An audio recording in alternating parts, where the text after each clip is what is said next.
Hello and welcome to Spectrum News. I am Francis Edit, coming to you live from the beautiful hills of Ibiakodwan. Let's take a look at the headlines. President Buhari sends NSA, IGP, others to Sokoto, Katsina to end insecurity. Inequalities and discrimination. Federal government begins administration of COVID-19 booster shots.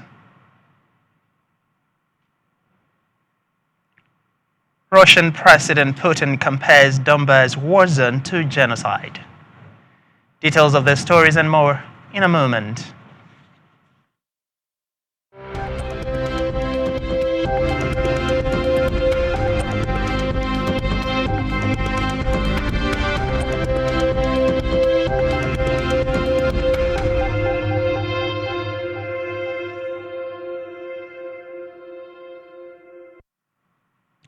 We begin the news with a report that President Muhammadu Buhari has dispatched a high-level delegation made up of the heads of the nation's intelligence and security services to Sokoto and Katsina states in response to the recent spike in bandit activities.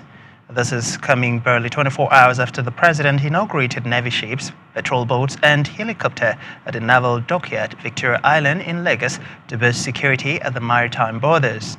Senior Special Assistant to the President on Media and Publicity, Garba Shehu, announced this in a statement.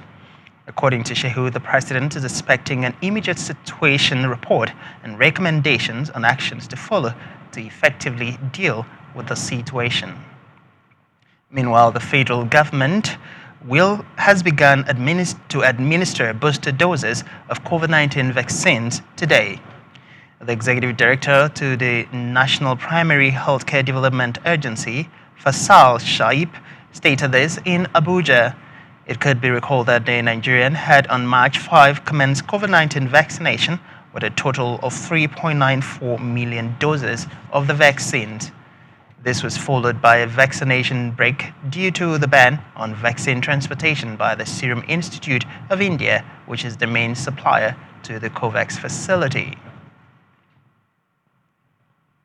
In the meantime, the federal government has withdrawn its approval for Emirates Airline winter shuttle, cutting down the carrier's daily flights to Abuja to once a week.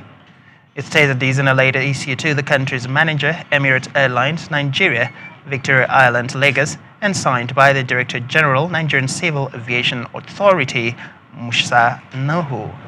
The letter, which was copied to the Minister of Aviation, Hadi Sirika, and the Director General, Authority of Civil Aviation, United Arab Emirates, advised the airline to abide by the new directives.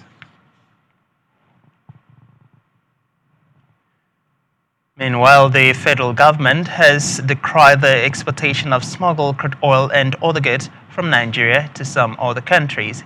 It also said it was working on securing a $400 million loan from the African Development Bank, AFDB, to boost agro exports. The Minister of Industry, Trade and Investment, Niyi Adebayo, blamed the exportation of the smuggled crude oil and goods on high export cost and state of infrastructure to the ports. The government observed that insecurity had contributed largely to Nigeria's downward slide on Africa's preferred investment destination list to the 14th position. Away from that, the President Muhammadu Buhari has joined other world leaders in reacting to the death of India's Chief of Defense Staff, General Bipin Rawat, his wife, and 11 others who were killed in a helicopter crash. In a message to the Indian Prime Minister Narendra Modi, President Buhari described the crash as irreparable losses to the Indian military and the nation. Buhari, in a statement signed by his spokesman, Garba Shehu, said that the late Chief of Defense Staff was widely credited with the reform of the Indian Armed Forces and the security apparatuses. Report says Rawat, who was India's first Chief of Defense Staff, was traveling with his wife and other senior officers in the Russian Mi-17 helicopter, which crashed near its destination in southern Tamil Nadu state. On security matters, the Chief of Air Staff, Air Marshal Ishaka Amo, is assuring Nigerians that the battle against bandits and other criminals will soon be won. He identified challenges in the fight against banditry and insurgency to include complicated administrative procedures by some countries selling arms to Nigeria, which could delay the procurement. Amo assured Nigerians that the military was working to restore peace to all troubled parts of the country and make the security challenges a thing of the past. On security matters, the Defense Headquarters says its troops have eliminated more than 62 bandits in the northeast, the northwest, and north central geopolitical zones in the past 2 weeks. In an update on military operations between November 25th and December 9th in Abuja, Acting Director of Defense Media Operations, Brigadier General Bernard Onyoko, said 192 terrorists, including children, also surrendered in the two regions within the period. According to the military spokesman, the individuals who surrendered are mostly relatives of the terrorists, comprising 51 adult males, 67 adult females, and 74 children.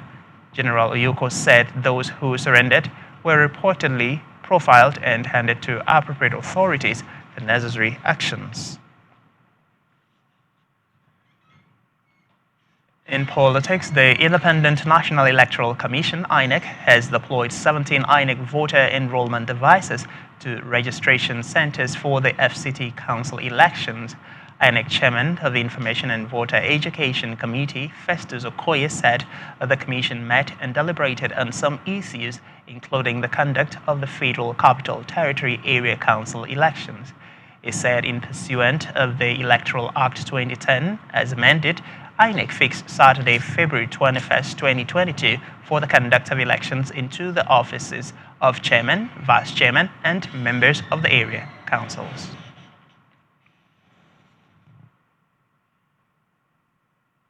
On court matters, there was heavy security around the premises of the Abia State High Court, Umuahia, today as the court resumed hearing on the suit filed by the leader of the indigenous people of Biafra, Ipop Nnamdi Kanu, against the federal government over his rendition.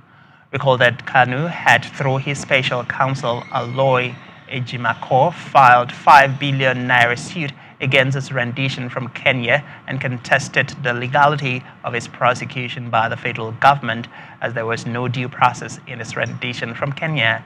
He, among other things, demands that the court declare his trial illegal and that he be taken back to Kenya from where he was renditioned. Kanu is also seeking that the Army, Police, and the Department of State Services, DSS, be stopped from harassing or re-arresting him. Meanwhile, the trial judge, Justice Benson Aya, had during the last hearing ordered security agents to stop blocking roads leading to the court premises or causing unnecessary tension in the environment over the trial.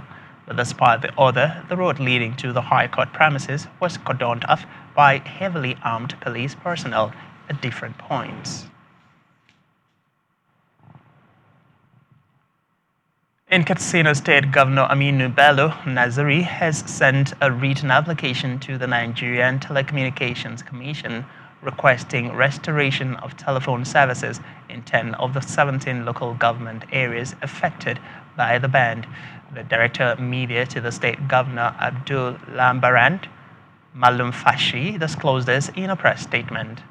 Lambarand identified the 10 local government areas where the ban has been lifted to include Kofri, Kasima, Motazu, Musawa, Molumfashi, Damumi, Bakori, Funtwa, and Kafor and Danjo. He added that telecom services remained banned in the following 7 local governments: Faskari, Sabuwa, Batsari, Safana, Kankara, Damusa, and Jibia. He stressed that the state government's decision to suspend the ban in the 10 local governments is as a result of the return of near peace and normalcy, as efforts remained on the front burner to ensure maximum return of peace in every part of the state.